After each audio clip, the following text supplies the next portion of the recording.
ଆଜି ଥିଲା ମାଣବସା ଗୁରୁବାର ତୃତୀୟ ପାଳି। ମୁଁ ମମି ଗୋବର ଲିପିକି ମୁଁ ଗେରୁ ଦେଇକି ପୁଣି ଏବେ ଦେଖନ୍ତୁ ଝୋଟି ଦେଉଛି। ଝୋଟି ଦେଇ ସାରିଲା ପରେ ଦେଖନ୍ତୁ ଝୋଟି ଗୁଡ଼ା କେମିତି ହେଇଛି ମୋତେ ନିଶ୍ଚୟ କମେଣ୍ଟ କରିକି ଜଣାଇବେ। ମୁଁ ଦୁଇଟା ଯାକ ଦେଇଛି।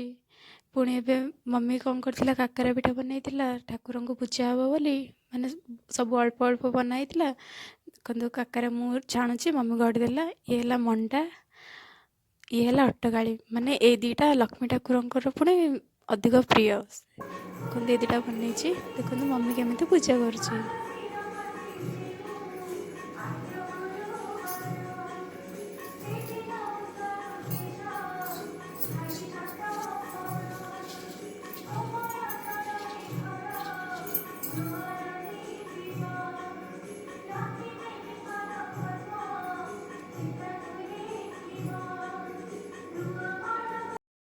ଦେଖନ୍ତୁ ମମି କେତେ ସୁନ୍ଦର ଭାବରେ ଠାକୁରଙ୍କୁ ସଜେଇ ଦେଲା।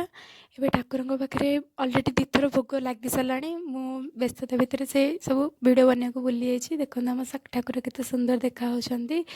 ଠାକୁରଙ୍କ ପାଖରେ ଦେଖନ୍ତୁ ଏଇଟା ହେଲା ରୋଷେଇ ଲାଷ୍ଟ ଭୋଗ ଲାଗିଥିଲା। ଲାଷ୍ଟ ଭୋଗ ଲାଗି ସାରିଲା ପରେ ଆମେ ସମସ୍ତେ ପ୍ରସାଦ ସାରିଥିଲୁ। ଆଉ ସବୁ ଗୁଡ଼ାକ ବହୁତ ବଢ଼ିଆ ହେଇଥିଲା। Thank you for watching.